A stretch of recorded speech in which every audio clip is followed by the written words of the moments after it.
Welcome everybody.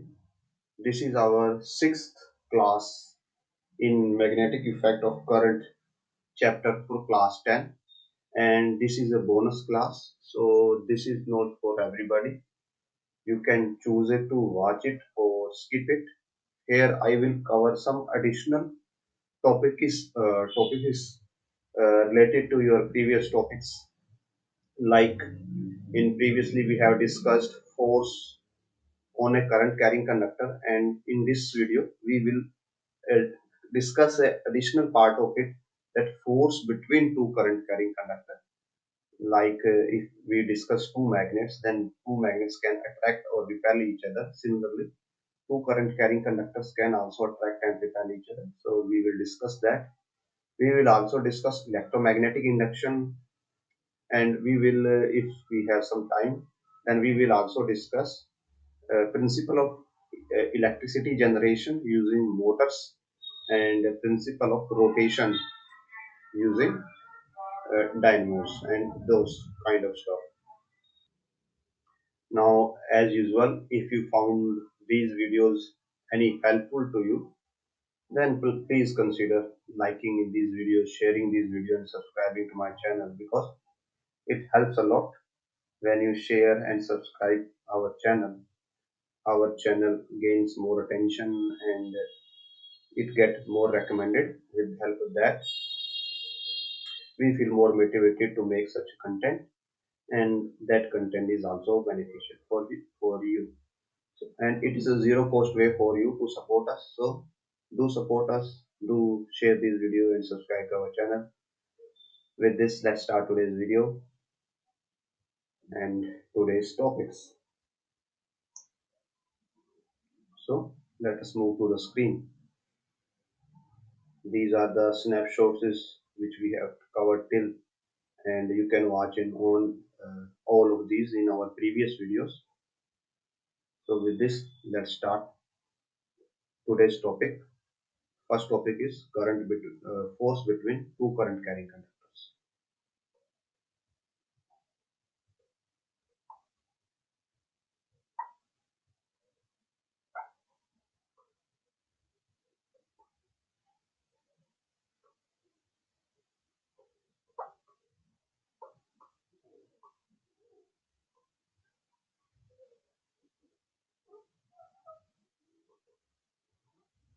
So this is our today's first topic. Now we have already explained to you in previous class that suppose if we have a conductor and there is a current flowing through it, then force on it is given by force is BIL sine theta, or Bill sine theta. Here theta is the angle between L and B, and I and L have same direction. So from this we can find out force on current carrying conductor. Now we have already studied, हम ये पढ़ चुके हैं already, कि अगर आपके पास एक conductor है, एक वायर है, और उससे आप करंट पास करते हो तो क्या होगा?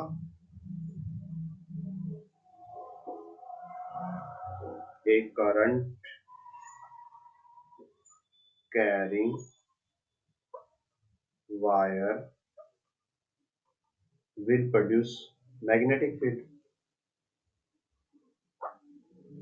ये हम अपनी फर्स्ट एंड सेकंड क्लासेस में जो हमारे चैप्टर की हैं उनमें ऑलरेडी कवर कर चुके हैं कि करंट कैरिंग वायर क्या प्रोड्यूस करती है, मैग्नेटिक फील्ड प्रोड्यूस करती है. और वो मैग्नेटिक फील्ड आप कैसे प्रोड्यूस करते हो? Using right hand thumb rule. आप राइट हैंड थंब रूल का यूज करते हो मैग्नेटिक फील्ड निकालने के लिए. राइट हैंड थंब रूल में क्या था कि आप अपना राइट हैंड लेते हो, उसका जो थंब है उसको आप करंट की डायरेक्शन में करते हो, और जो आपकी फिंगर्स हैं, फिंगर्स के बीच में अपना पेन रखते हो. उस सिनेरियो में जो आपका पेन है वो करंट की डायरेक्शन और जो थंब है वो भी करंट की डायरेक्शन को शो करेगा, और जो आपकी फिंगर्स हैं जो उसके चारों तरफ रोटेट हो रही हैं वो रिप्रेजेंट करेंगे कि आपकी जो मैग्नेटिक फील्ड है वो कैसे ओरिएंटेशन लेगी, कैसे रोटेट होगी, क्लॉकवाइज होगी या एंटी क्लॉकवाइज होगी। तो अगर आपका करंट ऊपर की तरफ है और आप ऊपर से देख रहे हो, अपने थंब की तरफ से देख रहे हो, तो उस सिचुएशन में जो आपकी मैग्नेटिक फील्ड है वो आपको एंटी क्लॉकवाइज रोटेट होती हुई दिखाई देगी ऊपर से। और यही अगर आप नीचे से देख रहे हो तो नीचे से आपको सेम फील्ड क्लॉकवाइज रोटेट होती हुई दिखाई देगी। सो अगर हम एक सिंपल कंडक्टर लें, सपोज कीजिए हमारे पास एक कंडक्टर है, इससे करंट फ्लो कर रहा है और ये करंट टुवर्ड्स ऊपर की तरफ है, तो जो इसकी फील्ड बनेगी वो क्या होगी, जब आप इसको ऊपर से देख रहे होगे तो ये एंटी क्लॉकवाइज रोटेट करेगी, मींस यहाँ पे फील्ड समथिंग लाइक दिस होगी एंटी क्लॉकवाइज। इसके अराउंड जो फील्ड होगी वो एंटी क्लॉकवाइज होगी और ये क्लोज कर्व होती है। हम यहाँ पे जस्ट आपको सेक ऑफ सिंपलिसिटी के लिए हम आपको इसको क्लोज करके नहीं दिखा रहे हैं, डायरेक्शन दिखाने के लिए। इस केस में जो फील्ड है वो ऐसे एंटी क्लॉकवाइज होगी, और एंटी क्लॉकवाइज का मीनिंग है कि ऊपर की तरफ नॉर्थ पोल होगा और नीचे की तरफ साउथ पोल होगा, बिकॉज जो साउथ पोल होता है वो क्लॉकवाइज डायरेक्शन के लिए होता है, तो एंटी क्लॉकवाइज के लिए नॉर्थ पोल हो जाएगा। तो ये हो गया हमारे लिए एक करंट कैरिंग कंडक्टर के लिए से मैग्नेटिक फील्ड। और जो हमारा टॉपिक है वो है दो करंट कैरिंग कंडक्टर के बीच में हमें फोर्स को चेक करना है कि उनके बीच का फोर्स कैसा होगा। तो हम पहले आपको इसको विद द हेल्प ऑफ जो हमारा रूल है BIL sin थीटा, और हमने इसकी डायरेक्शन भी आपको निकालनी सिखाई थी, उसकी हेल्प से सोल्व करेंगे, और फिर हम इसको एक more simpler way magnetic field वाली रूल के हिसाब से हम इसको सोल्व करेंगे। So let us do it. तो हम क्या करते हैं, हम दो कंडक्टर्स लेते हैं और दोनों में करंट फ्लो कर रहा है। जब दोनों में करंट फ्लो करेगा तो दोनों मैग्नेट की तरह बिहेव करेंगे, तो वो या तो एक दूसरे को अट्रैक्ट कर सकते हैं या एक दूसरे को रिपेल कर सकते हैं। So we have two conductors, और ये दोनों कंडक्टर क्या है, पैरेलल है। सिंपलिसिटी के लिए हम क्या ले रहे हैं, पैरेलल कंडक्टर्स ले रहे हैं, एक दूसरे के पैरेलल हैं, having current flowing in same direction. तो अभी हम सेम डायरेक्शन वाला केस सॉल्व करेंगे।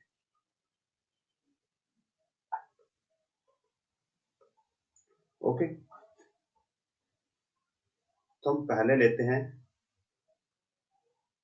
हमारे पास एक कंडक्टर ये हो गया और एक हम दूसरा लेते हैं, ये हमारे पास सेकंड कंडक्टर है।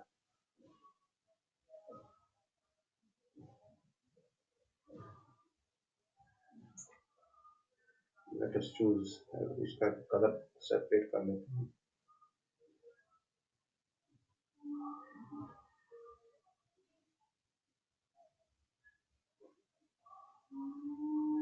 तो हमारे पास दो कंडक्टर हैं, एक रेड कंडक्टर है, एक ब्लू कंडक्टर है। दोनों में करंट फ्लो कर रहा है और दोनों में सेम डायरेक्शन में करंट फ्लो कर रहा है, मींस अपवर्ड हम करंट दोनों में फ्लो कर रहा है।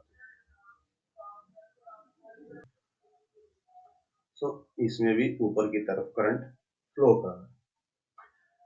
अभी हमारा जो फर्स्ट मेथड है सॉल्व करने का, हम क्या करेंगे, पहले की वजह से जो पहला कंडक्टर है इसकी, इससे हम फील्ड निकालेंगे, वो फील्ड सेकंड कंडक्टर पे एक्ट करेगी, और फिर हम उससे सेकंड कंडक्टर पे फोर्स निकालेंगे कि फोर्स की डायरेक्शन क्या होगी। This is our first procedure, और ये हमारा पहला मेथड होगा। सेकंड मेथड में हम क्या करेंगे, हम दोनों कंडक्टर से फील्ड्स निकालेंगे, बिकॉज दोनों कंडक्टर में करंट फ्लो कर रहा है तो दोनों में फील्ड होगी। और फिर हम ये देखेंगे कि वो फील्ड एक दूसरे को कहाँ पे कैंसिल करती है और कहाँ पे एक दूसरे के साथ ऐड हो जाती है, तो उसके बेसिस पे हम सॉल्व करेंगे। सो जो आपका फर्स्ट कंडक्टर है इसमें करंट ऊपर की तरफ है, अगर हम राइट हैंड थंब रूल लगाते हैं तो इसमें ऊपर से देखने पे जो आपकी फील्ड लाइंस है वो फील्ड लाइंस कैसे रोटेट करेंगी, एंटी क्लॉकवाइज रोटेट करेंगी। सो field lines will be like this, anti clockwise.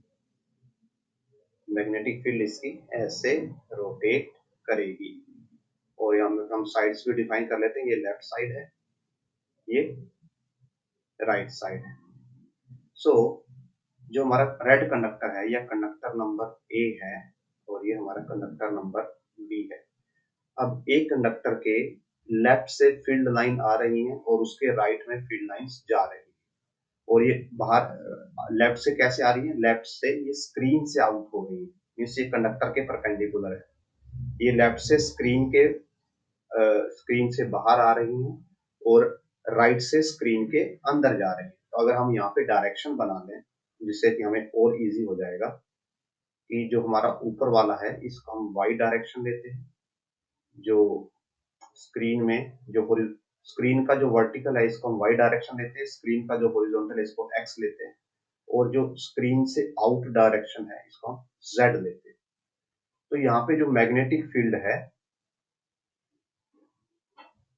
Magnetic field के लिए सिंबल हम बी यूज करते हैं, बी, और मैग्नेटिक फील्ड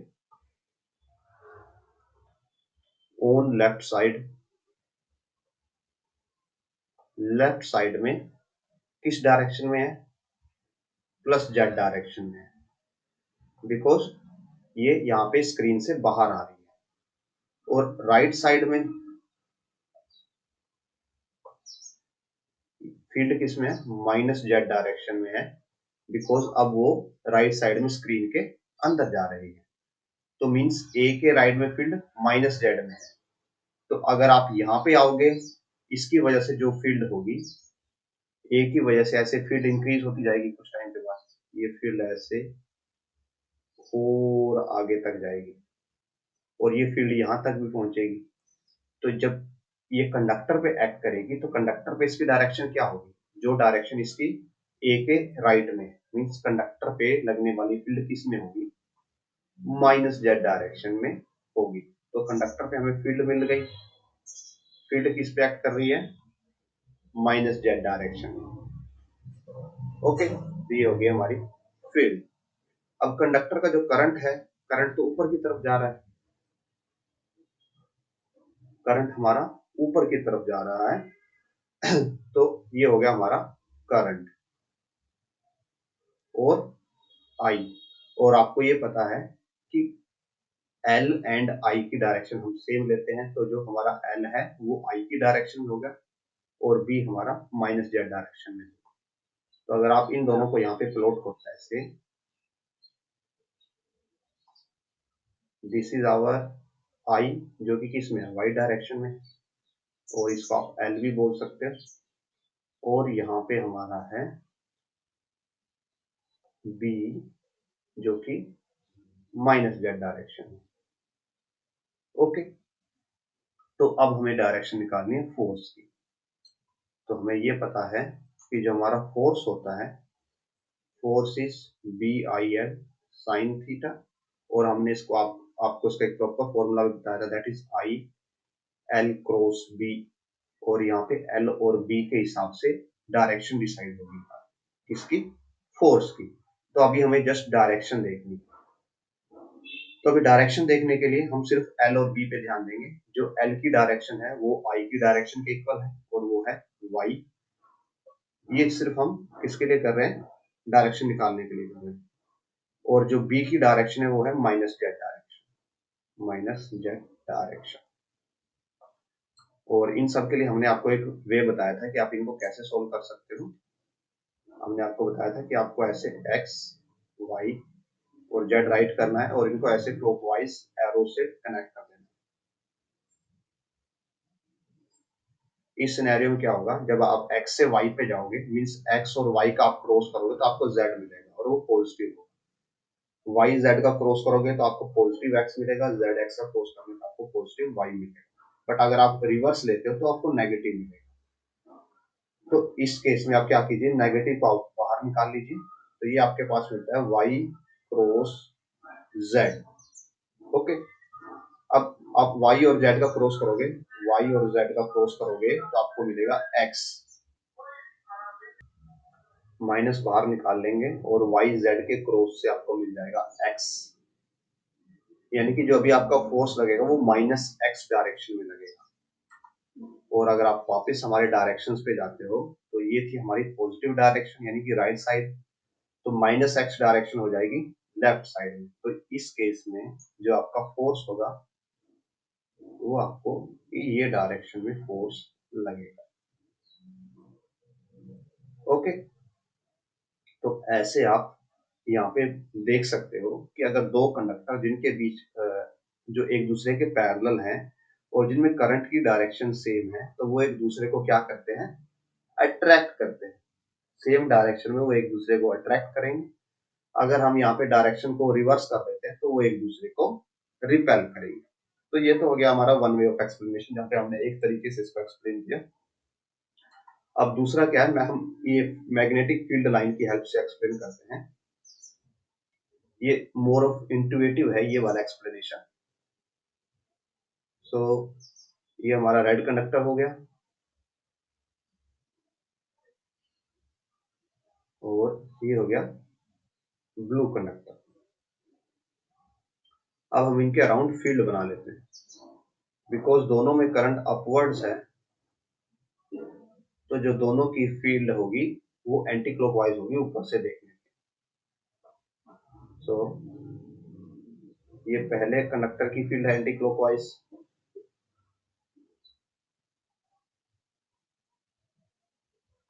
और ये दूसरे कंडक्टर की फील्ड होगी एंटी क्लॉकवाइज। तो अगर आप यहाँ दोनों के बीच में आओगे तो पहले कंडक्टर से फील्ड देखोगे आप, ये ऐसे रोटेट कर रही होगी,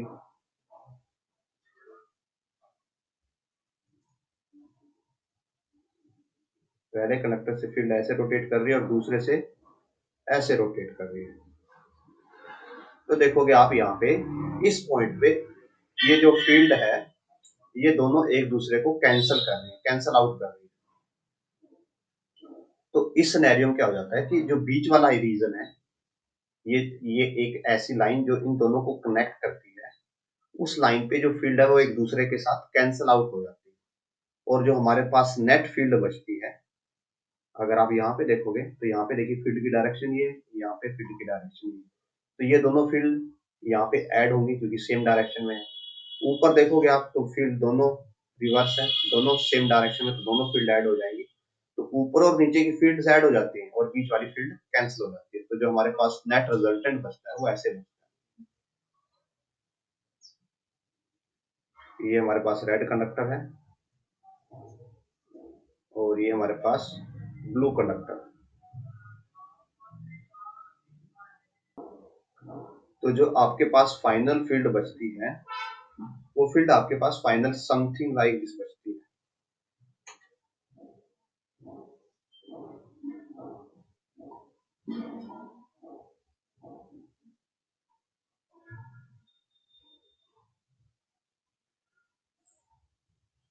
सो हमारी जो फाइनल फील्ड होती है वो कुछ ऐसे बचती है।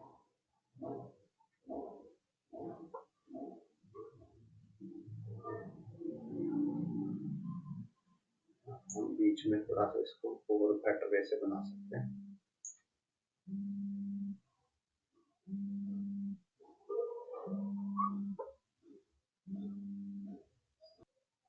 सो फाइनल फील्ड आपकी कुछ ऐसे हो जाएगी, बिकॉज जो यहाँ वाले रीजन में फील्ड थी उसने एक दूसरे को कैंसिल कर दिया और हमारे पास ऐसे नेट फील्ड बचती है। और ये देख सकते हो आप कि ऊपर से देखने पे आपको एंटी क्लॉक ही दिखाई देगी। इसके अंदर हम अंदर और भी रीजन बना सकते हैं, ऐसे और भी फील्ड लाइंस बना सकते हैं। अभी तो सिर्फ हमने एक ही बनाई है।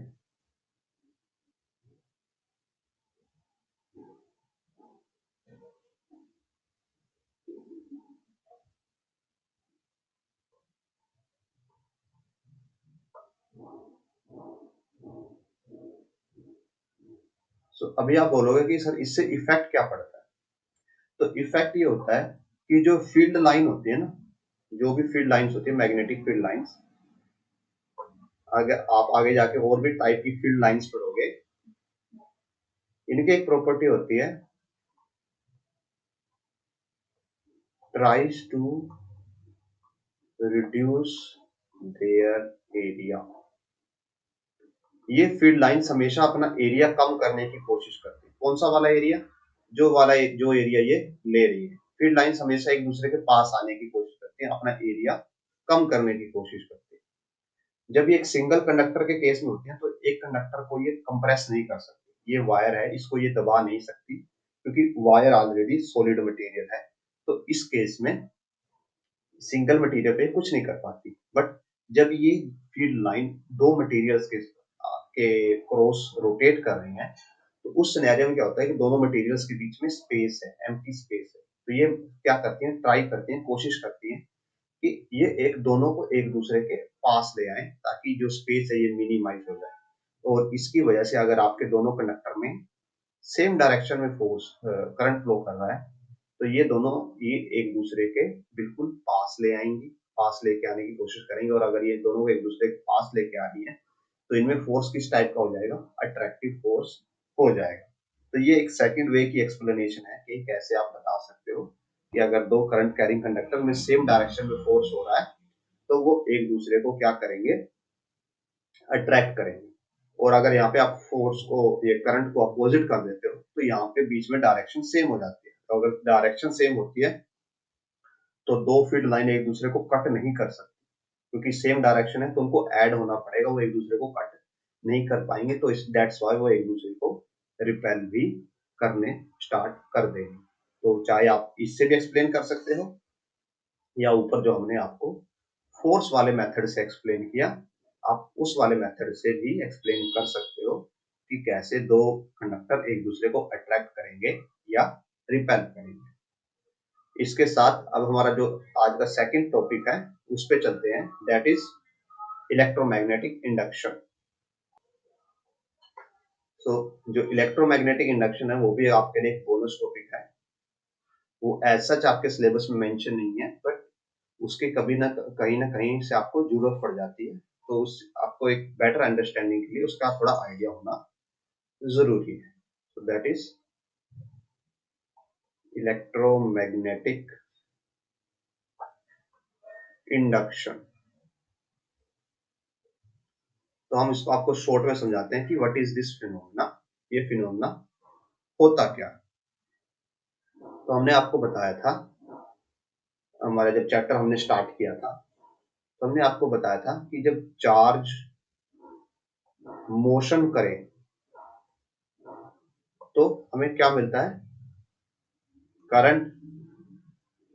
और करंट से क्या मिलती है हमें, मैग्नेटिक फील्ड। अब अगर आप मैग्नेटिक फील्ड को कांस्टेंट रखते हो, कांस्टेंट मैग्नेटिक फील्ड, तो इससे आपको आगे क्या मिलता है, one time induced EMF, electromagnetic force या इलेक्ट्रिक पोटेंशियल क्या होता है आगे एक्सप्लेन करेंगे। और अगर क्या रखो आप, चेंजिंग मैग्नेटिक फील्ड रखो, तो आपको क्या मिलेगा, कॉन्टिन्यूअस ईएमएफ। तो उसमें आपको कंटिन्यूअस ईएमएफ मिलता है। ईएमएफ क्या होता है, इलेक्ट्रोमोटिव फोर्स या इलेक्ट्रिक पोटेंशियल। तो और आपको चेंजिंग मैग्नेटिक फील्ड कैसे मिलेगी, चेंजिंग मैग्नेटिक फील्ड लेने के लिए आपको क्या लगाना पड़ेगा, चेंजिंग करंट लगाना पड़ेगा।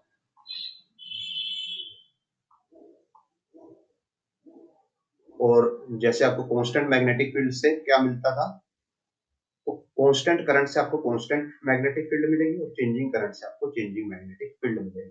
अब ये तो हो गया इसका थ्योरी पार्ट। अब हम आपको इसका एक्चुअल डायग्रामेटिक रिप्रेजेंटेशन दिखाते हैं कि होता क्या। सो होता ये है कि सपोज कीजिए आपके पास एक कॉइल है या सोलेनॉइड। हम यहाँ पे नॉर्मली सोलेनॉइड का ही एग्जांपल लेते हैं। आपने क्या कर दिया, सोलेनॉइड के अंदर के साथ एक बैटरी कनेक्ट कर दी, एक रेजिस्टेंस लगा दिए सो दैट करंट कंट्रोल में रहे। रेजिस्टेंस की वैल्यू आर है, इसकी वैल्यू वी है, पोटेंशियल की वैल्यू वी है। तो हम आपको ऑलरेडी एक्सप्लेन कर चुके हैं कि जब भी सोलेनॉइड के अंदर से कोई आप करंट फ्लो करवाओगे तो वो किसका बिहेव करती है, magnetic, as a magnet behave करती है। और उससे क्या निकलती हैं, मैग्नेटिक फील्ड लाइंस। सपोज ये मैग्नेटिक फील्ड लाइंस ऐसे बनती है, ठीक है। ये सिर्फ हम रिप्रेजेंटेशन पर्पज के लिए बना रहे हैं अभी, जस्ट बेसिक डायग्राम, ठीक। ऐसे मैग्नेटिक फील्ड लाइंस उससे निकल के बनती है। नाउ क्या होता है, ये ऑब्जर्व किया गया कि अगर हम यहाँ पे एक और कोयल रख दें, और ये कोयल कैसे हो कि ये जो मैग्नेटिक फील्ड है पहले वाले कोयल की, ये इसके अंदर हो, दूसरी कोयल पहले वाले कोयल के मैग्नेटिक फील्ड के अंदर हो, जैसे अभी आपको ये अंदर नहीं दिख रही। तो जब ये इस कोयल के अंदर होगी ना तो इसके अंदर एक पोटेंशियल जनरेट होगा। मीन्स कैसे, हम यहाँ पे एक वोल्ट मीटर कनेक्ट कर देते हैं, वोल्ट मीटर कनेक्ट कर सकते हैं या एक अमीटर कनेक्ट कर सकते हैं, तो दोनों में आपको डिफ्लेक्शन मिलेगा। जैसे अभी तो क्या है, ये इस फील्ड से बाहर है तो अभी इसकी रीडिंग क्या आएगी, 0।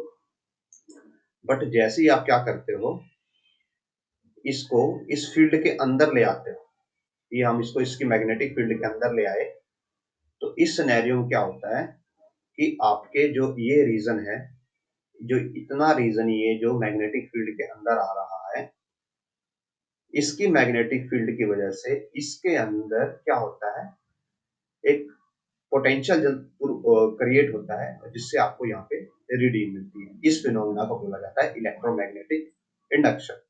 अब ये ऐसा क्यों हुआ, इसको आप एक बेसिक एक्सप्लेनेशन ये दे सकते हो कि जो ये वायर है, अब वायर मेटल की बनी हुई है और मेटल के अंदर क्या होते हैं, फ्री इलेक्ट्रॉन्स होते हैं। और हमने आपको बताया था हमारे प्रीवियस लेक्चर में कि जब भी आप किसी चार्ज पार्टिकल को या इलेक्ट्रॉन को या प्रोटॉन को मैग्नेटिक फील्ड के अंदर रखोगे और वो मूव कर रहा हो तो उस पर फोर्स लगता है। नाउ किसी भी वायर के अंदर इलेक्ट्रॉन्स तो होते ही हैं फ्री, और वो फ्री इलेक्ट्रॉन्स रैंडमली मूव करते रहते हैं इधर उधर। तो अगर आप ऐसे रैंडमली मूविंग इलेक्ट्रॉन्स को एक मैग्नेटिक फील्ड के अंदर रख दोगे तो उनके ऊपर क्या लगना स्टार्ट हो जाएगा, फोर्स लगना स्टार्ट हो जाएगा। और जब उनके ऊपर फोर्स लगेगा तो एक पर्टिकुलर डायरेक्शन में मूव करना शुरू कर देंगे, और जब वो एक पर्टिकुलर डायरेक्शन में मूव करते हैं तो उसी को तो करंट बोला जाता है।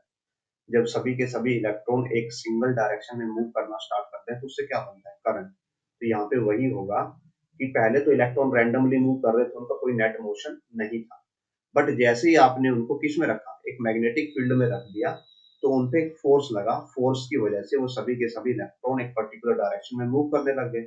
और जब वो मूव करने लग गए तो उससे क्या बन गया, करंट। और करंट से आपको यहाँ पे वोल्टेज की रीडिंग मिलेगी या करंट की रीडिंग मिलेगी।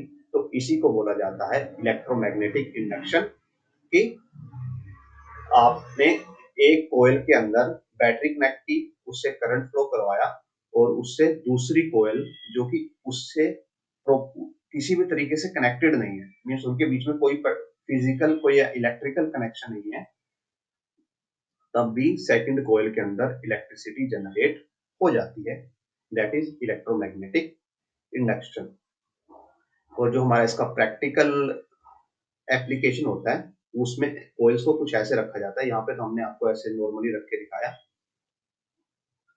जो आपके पास मतलब जो प्रैक्टिकल वे है कोयल्स को रखने का, वो लाइक दिस है कि हम पहली कोयल लेते हैं, सपोज हमारी ये पहली कोयल है,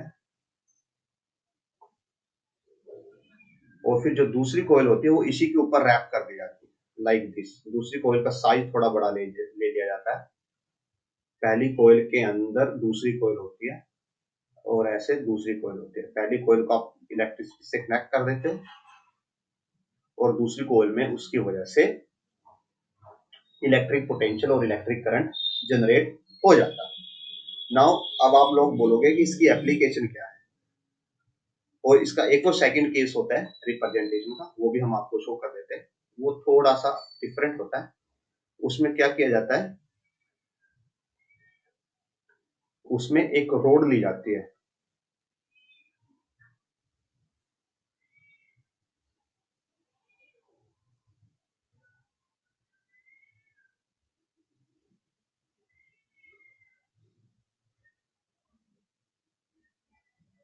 ऐसे आपके पास एक रोड ली जाएगी, किसकी, मेटल की। और ये मेटल की जो रोड है, ये आपने एक मेटल की रोड ले ली, ये कोई सॉलिड मेटल की रोड है जैसे आयरन की या स्टील की। अब आप क्या करते हो, इसके ऊपर दो कोइल्स लगा देते हो। जैसे यहाँ पे आपने पहली कोयल कोयल यहाँ पे इसके ऊपर लगा दिया, इस कोयल को आप इलेक्ट्रिसिटी से कनेक्ट कर देते हो, और फिर इसके साइड में यहाँ पे दूसरी कोयल लगा देते हो, और यहाँ पे आप इसमें मीटर या वोल्ट मीटर लगा देते हो, जिसमें पहली कोयल से आप मैग्नेटिक फील्ड जनरेट करोगे, वो फील्ड दूसरी कोयल से पास होगी और फिर दूसरी कोयल में पोटेंशियल जनरेट होगा। तो अभी आपको इसमें ये डाउट आ सकता है कि सर इसमें कोयल डालने का पर्पज क्या होगा। ये तो हम पहले भी कर रहे थे और पहले भी सेम काम हो रहा था, यहाँ पे भी सेम काम हो रहा था, यहाँ पे भी सेम काम हो रहा था।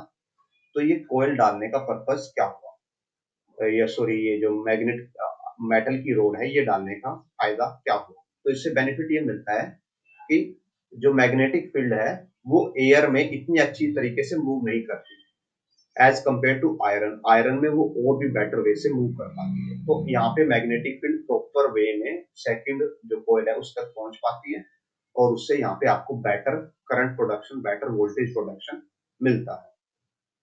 और इस इफेक्ट का यूज कहाँ पे किया जाता है, इसके मल्टीपल यूजेस हैं। जो ये इलेक्ट्रोमैग्नेटिक इंडक्शन है, इसका यूज कहाँ कहाँ पे किया जाता है, हम आपको कुछ एग्जांपल दे देते हैं यूजेस। पहले तो होता है ट्रांसफॉर्मर्स में। ये ट्रांसफॉर्मर कहाँ पे लगे होते हैं, जो आपका इलेक्ट्रिक स्टेशन होता है, इलेक्ट्रिसिटी का स्टेशन होता है, जहाँ पे मेन पावर ग्रिड से बिजली आती है और फिर जो आपके घरों तक बिजली पहुंचाते हैं, तो उन दोनों के बीच में एक ट्रांसफॉर्मर लगाया जाता है। बिकॉज जो आपका पावर हाउस होता है या इलेक्ट्रिक स्टेशन होता है, वो नॉर्मली आपको 1000 या 1100 वोल्ट पे सप्लाई देता है, वो आपको 220 वोल्ट पे सप्लाई नहीं देता। फिर ये ट्रांसफॉर्मर्स क्या होते हैं, ये 1000 वोल्ट टू 220 वोल्ट में इलेक्ट्रिसिटी को कन्वर्ट करके देते हैं आपको, ताकि आप उसको घरों पे यूज कर सके। ये 1000 वोल्ट पे भेजने का रीजन ये होता है कि आप जितना कम वोल्ट पे भेजते हो उतना ज्यादा पावर का लॉस होता है, जितना ज्यादा वोल्ट पे भेजते हो उतना कम लॉस होता है कंपैरेटिवली। इसलिए जब भी ग्रिड से बिजली आती है तो वो ज्यादा वोल्टेज पे आती है, सो दैट कम से कम लॉसेज हो बिजली का, इलेक्ट्रिसिटी का। और जब वो आपके घरों तक पहुंचाना होता है उसको, तो बीच में एक ट्रांसफार्मर लगा दिया जाता है जो उसको 1000 से 220 में कन्वर्ट करता है। अब ये जो कन्वर्जन है आप हायर क्लासेस में पढ़ोगे, ये कन्वर्जन डिपेंड करता है यहाँ पे जो नंबर ऑफ टर्न्स हैं। सपोज इसमें 5 टर्न्स हैं, इसमें 2 टर्न्स हैं, तो इन नंबर ऑफ टर्न्स पे डिपेंड करता है कि यहाँ पे कितनी इलेक्ट्रिसिटी प्रोड्यूस होगी। आप इसको कम भी कर सकते हो, ज्यादा भी कर सकते हो, बट पावर कांस्टेंट रहेगी, पावर आप चेंज नहीं कर सकते। जो पावर यहाँ पे है, सपोज ये 100 वाट है, तो यहाँ पे भी 100 वाट की आपको मैक्सिमम मिल सकती है। करंट वोल्टेज को आप चेंज कर सकते हो एज पर रिक्वायरमेंट। उसके बाद जो इसका सेकंड यूज होता है वो हमारे चार्जर्स में होता है।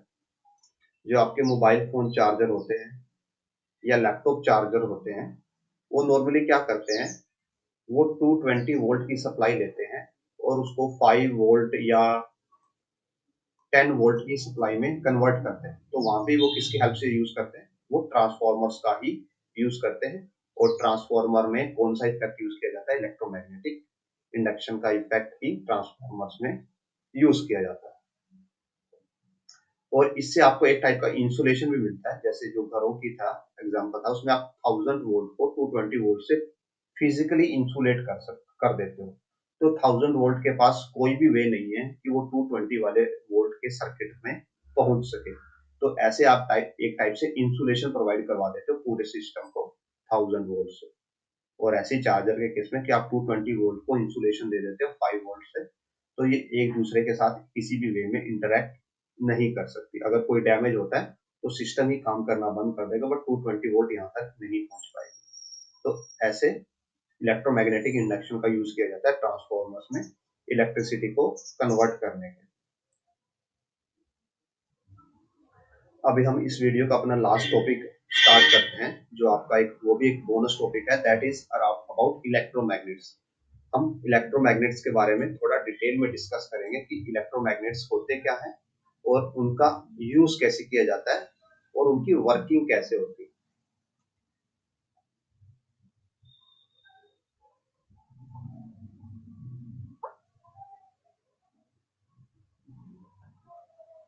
सो इलेक्ट्रोमैग्नेट्स,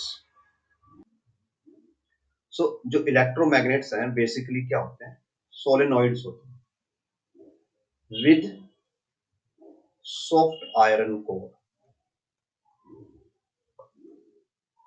अभी आपको इन दोनों चीजों का मीनिंग समझाते हैं। सोलेनॉइड हम ऑलरेडी पढ़ चुके हैं कि सोलेनॉइड क्या होती है। ऐसे आपके पास अगर आप मल्टीपल कॉइल्स लें और उनको एक स्प्रिंग शेप में एडजस्ट कर दें तो इसको बोला जाता है सोलेनॉइड। और जब आप इससे एक इलेक्ट्रिसिटी कनेक्ट करते हो एंड इससे कोई करंट फ्लो होता है तो ये क्या प्रोड्यूस करती है, मैग्नेटिक फील्ड प्रोड्यूस करती है। और वो मैग्नेटिक फील्ड लाइंस कुछ ऐसे आपको दिखाई देती है। तो ये एज ए नॉर्मल मैग्नेट की तरह बिहेव करती है। और बिकॉज ये मैग्नेट इलेक्ट्रिसिटी से चलता है, जैसे आप करंट को ऑफ कर दोगे तो ये मैग्नेटिक इफेक्ट इसका खत्म हो जाएगा, इसलिए इसको क्या बोला जाता है, इलेक्ट्रोमैग्नेट। तो ये सोलेनोइड वाला केस पार्ट हो गया। और नाउ सॉफ्ट आयरन कोर, ये वाला क्या हिस्सा होता है। तो सॉफ्ट आयरन क्या क्या होता है कि जो इसका बीच वाला एम्प्टी रीजन है, ये वाला, इसका जो बीच वाला ये एम्प्टी रीजन है, जहाँ पे आपको एक कोयल दिखा रही है, कोयल के बीच में जो एम्प्टी रीजन होता है, यहाँ पे क्या डाल दिया जाता है, सॉफ्ट आयरन डाल दिया जाता है। सॉफ्ट आयरन की ऐसे एक रोड डाल दी जाती है। वो रोड डालने का रीजन ये होता है कि वो रोड डालने की वजह से जो मैग्नेटिक फील्ड पहले बाहर के रीजन में स्प्रेड हो रही थी, वो अब इस रोड के थ्रू प्रोपेगेट करती है और ज्यादा कंसंट्रेट होके और ज्यादा मैग्नीफाई होके मूव करती है। तो उससे एक तो मैग्नेटिक फील्ड इंक्रीज हो जाती है। सेकंड, जो सॉफ्ट आयरन कोर है, इसके एनर्जी लॉसेस बहुत कम होते हैं। मींस जब यहाँ से आप करंट फ्लो करवाते हो और यहाँ पे साइकिल्स बनती है, बिकॉज जो आपकी एसी करंट है वो ऐसे साइकिल्स में फ्लो करता है। तो जब भी ये साइकिल्स में फ्लो होता है तो यहाँ पे एनर्जी लॉसेस होते हैं, और जो सॉफ्ट आयरन है उसके एनर्जी लॉसेस बहुत कम होते हैं। तो इससे हमें डबल बेनिफिट मिलते हैं। एक तो हमारी मैग्नेटिक फील्ड इंक्रीज हो जाती है, और दूसरा जो हमारे एनर्जी लॉसेस है, उस मैग्नेटिक फील्ड को प्रोड्यूस करने के लिए जो एनर्जी लग रही है, वो एनर्जी लॉसेस हमारे कम हो जाते हैं। तो हमारा जो मैग्नेट है कॉस्ट इफेक्टिव भी हो जाता है और स्ट्रॉन्ग भी हो जाता है। तो ये होता है हमारे जो इलेक्ट्रोमैग्नेट्स हैं उनका बेसिक्स, और आप इलेक्ट्रोमैग्नेट कैसे बना सकते हो। सो विद दिस हमारा जो बोनस लेक्चर था ये फिनिश होता है। हमारे इस लेक्चर का मीनिंग जस्ट आपको कुछ एडिशनल चीजें प्रोवाइड करवाना था, सो दैट आप जो आपके जो नॉर्मल थ्योरी में कवर नहीं होता वो हम यहाँ पे आपको उसका कुछ बेसिक चीजें कवर करवा सके, ताकि आपको कुछ एडिशनल हेल्प मिल सके। अगर आपको ये हमारी वीडियो, हमारा ये प्रयास पसंद आया हो, then please share this video as much as possible. Like this video. If you have any doubt, then you can comment and subscribe to our channel, because more you share, more you subscribe, more we get feedback that what we are making is useful to somebody. So आपका feedback ही है जो हमें ये work करने के लिए motivate करता है। तो अगर आप हम चाहते हैं कि हम ये वर्क कंटिन्यू करें तो प्लीज हमें अपना फीडबैक दें, लाइक की फॉर्म में, शेयर की फॉर्म में, सब्सक्राइब की फॉर्म में। एंड इसके बाद हम इस चैप्टर से related question bank series start करेंगे, जिसमें अराउंड एटलीस्ट 100 क्वेश्चन तो कवर करेंगे ही करेंगे, और आपको उनके आंसर्स के साथ एक वे ऑफ एक्सप्लेनेशन भी देंगे कि कैसे आप उनको एग्जाम में अटेम्प्ट कर सकते हो। सो फॉर दैट, उन वीडियोस को पाने के लिए बेल आइकन दबाइए और सब्सक्राइब का बटन भी हिट कीजिए. With this, we will meet in next video. Till then, keep on watching, keep on studying, and keep on sharing, keep on subscribing. Thanks for watching.